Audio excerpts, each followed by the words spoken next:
There have been many things that have transformed our lives, especially technology. One of the most recent ones is the smartphone. Over 6 billion people on this planet own a cell phone. However, only 4.5 billion have access to a working toilet. We are living in a technological society where checking social media is more important than spending time with your family. These actions have taken over a great percentage of the world's population, and if we're not careful, they will take over the next generations. But does this generation know about the downsides of these devices? This is why I researched the major disadvantages of smartphones on youth. I have focused on the effects that cell phones have on youth, especially high school students, because they're the ones who use them the most. Let's start with some of the health problems. The average American spends around 4.7 hours a day looking at their phone. When you look down at your phone, your spine angle is equivalent to that of an 8-year-old child sitting on your neck. Massages are not included in real life. This, adding the length of time spent in front of computers, has led to an increase in the prevalence of myopia or nearsightedness in North America. Also, studies have proven that teens who spend too much time with their cell phones are more prone to stress and fatigue. Games like Candy Crush, where you achieve small goals, cause your brain to feel rewarded with little bursts of dopamine. The compulsion loop is a series of dopamine bursts in your brain caused by a stimulant and can drive to an addiction. This just happens to be the same loop responsible for the behaviors associated with nicotine and cocaine. But wait! You may be wondering, just like any responsible parent around the world, why do they use it that much? When asked to high schoolers, this was their answer. I use my phone for social media, to talk with my loved ones, and to play games, basically. Mainly for communication between my family that is like outside the country, and social media like Instagram or Snapchat, and I don't know, Twitter. That's it. Reasons to use phones? There are many. But 93% of young people from 18 to 24 years old report using their smartphone as a tool to avoid boredom, as opposed to other activities such as reading books or engaging with people around them. Cell phones also cause changes in brain patterns. Experiments show that alpha rhythms and gamma waves are significantly boosted when making a call, meaning phone transmissions can literally change the way your brain functions. Research shows that electromagnetic radiation emitted by mobile phones get absorbed in the tissues when we hold the phone for longer times due to its proximity to our craniums. The nervous systems of teens are still developing and have a greater risk of developing brain cancer from cell phones than adults. The screen emits a blue light, which has been shown to alter our circadian rhythms, diminishing melatonin levels, therefore less time sleeping. Lack of sleep is linked to the development of diabetes, cancer, and obesity. And of course, texting, one of the main activities youngsters practice on their phones. Texting is instantly gratifying, but it also creates anxiety. The instant reply by a friend can bring joy and elation, but in case of delayed response or no response, this same pleasure turns into disappointment. In some cases, a weird type of disappointment, and you don't want to end up like him.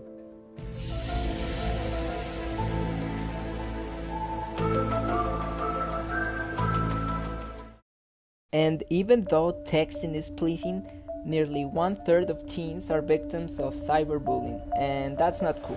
Certainly, the biggest health risk one could take with a cell phone is to use one while driving.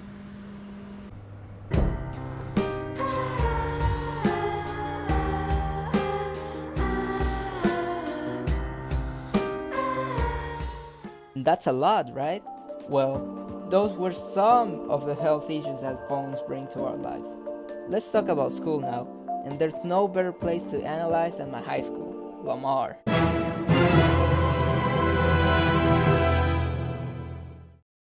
A ringing phone, or beeping text, or buzzing reminder are all distracting sounds that disrupt the classroom. School is, or is supposed to be, a place to learn, and if cell phones are going off, How much work is anyone getting done? Nonetheless, one of the things phones have made easier to do is cheating. Students can text answers to each other while sitting in the same classroom.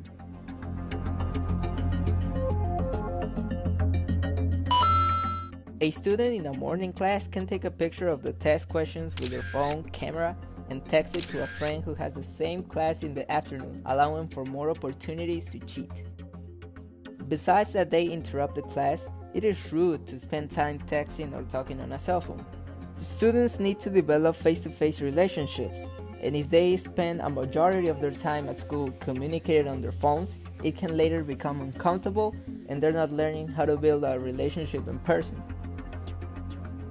To get a closer look at reality, Indiana University graduate and ESL teacher Mitchell Robinson shares his view on how phones in the classroom have changed his way of teaching. The first year at Lamar when I was teaching, I tried to use phones in the classroom. It never worked though, because every student would be focusing more on the social media aspect, the Instagram, Snapchat, things like that. So I implemented a phone ban, and it's pretty strict in the sense of I have a sign on the wall, and the very first day of class, I focus on the idea of if you have a phone in my classroom for any purpose or any reason, I'm taking it away and confiscating that. And I implemented that last year to great effect.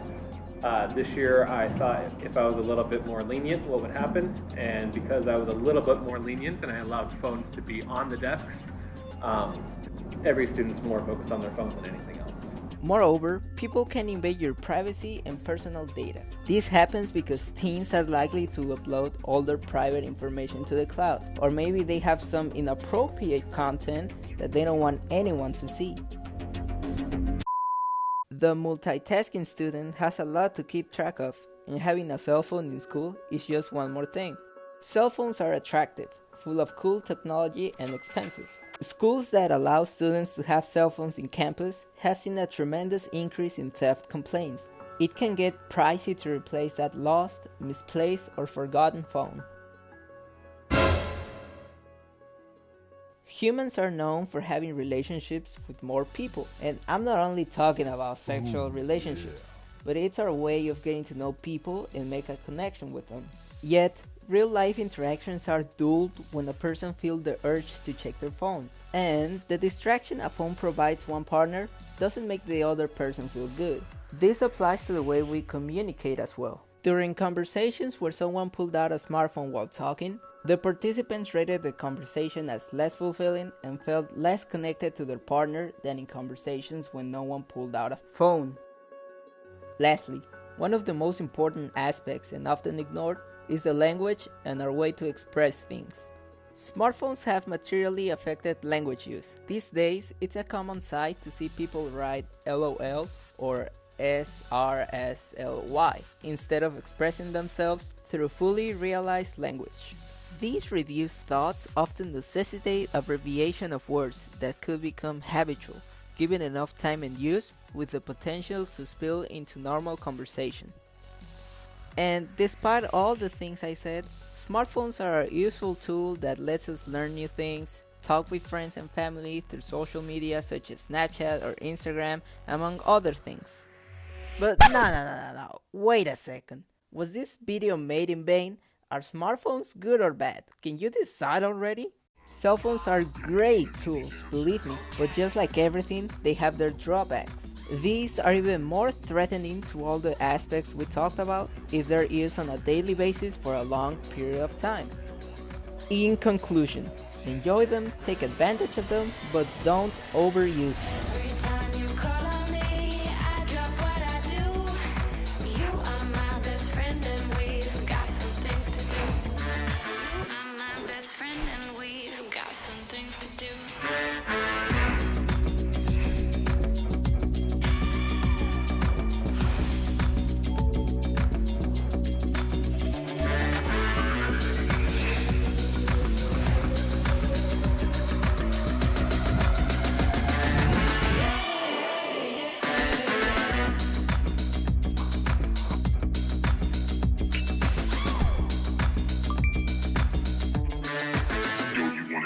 on the floor. Yeah. Yo, you wanna meet me at the lounge? Yeah. Yo, you wanna meet me in the club? Yeah.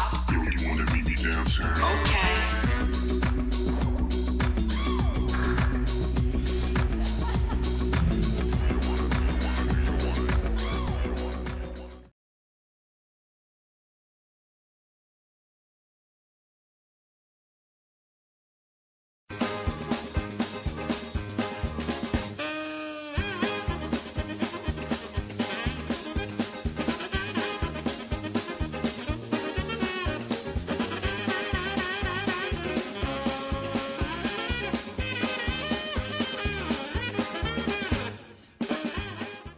Entonces, como pues te había contado, he pensado que...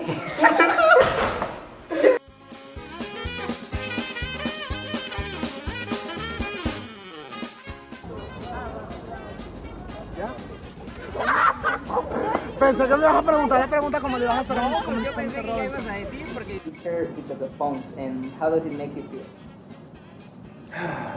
The major changes. You might want to start this over. Okay, so stay like that, please. He told me stay like that.